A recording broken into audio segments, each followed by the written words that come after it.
want to welcome in now Peter Ford, who is a former British ambassador to Syria. Ambassador, great to have you today. Thank you for being here. It's a pleasure.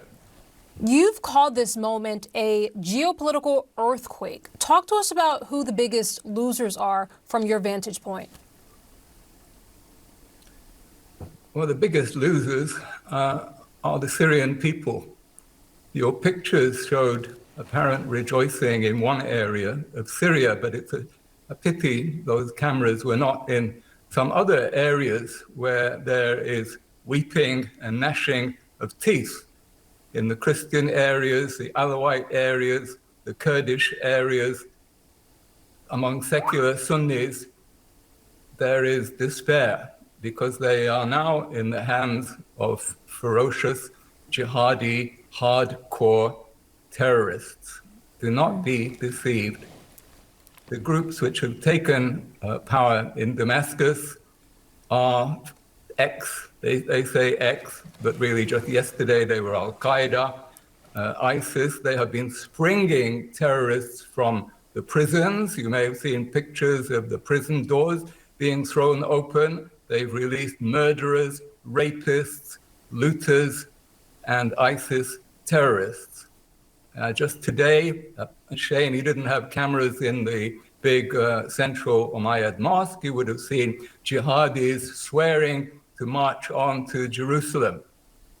No, do not be deceived by some of the rejoicing, the genuine rejoicing taking place among communities, but they are only half of Syria. There's another Syria which is in despair. So what does the U.S. and what do Western allies of the U.S. Now do? I mean, Biden has called this a historic opportunity. What now for them? Well, the opportunity, the main advantage has already been pocketed. Assad has gone. The Russians are discomfited. The Iranians are discomfited. The West should pocket those gains and do what they can now to protect the Syrian people from its new rulers. And they should do that by not rushing to normalize with these people. These are jihadis. Their leader has a $10 million US bounty on his head. The group he leads is on the US list of designated terrorist groups and the United Nations list.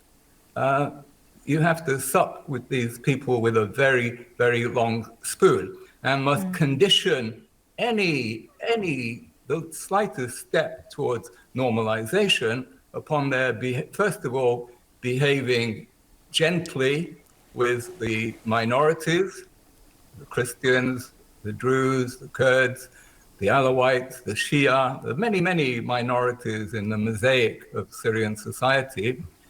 And secondly, by walking back their threats to move on next to Beirut and Jerusalem. Jolani, for his part, has said that his views have moderated in the last 15 years or so. To that you say what, Ambassador? Phooey. I say phooey. He's trying to pull the wool over our eyes because he's now desperate to get concessions from the West, especially the lifting of sanctions. The sanctions that the West have applied to Syria over more than a decade have brought the country to its knees. The country only has a couple of hours of electricity a day and barely any fuel for generators. And this basically is why the Assad government fell. The jihadi government will also fall when there is rapid disillusionment because it's not improving the economic situation. So the West has an important lever on the jihadis here.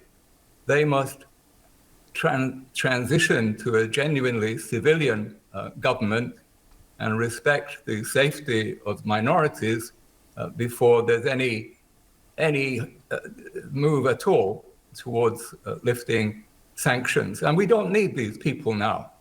They have achieved what the West wanted, getting rid of Assad, striking a blow at Iran, discomfiting the Russians.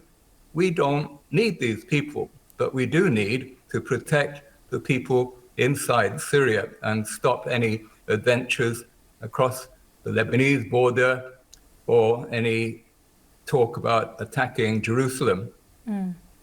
Yeah, you certainly think about the Syrian people who have clearly suffered so much. Ambassador Peter Ford, we appreciate your time today. Thank you.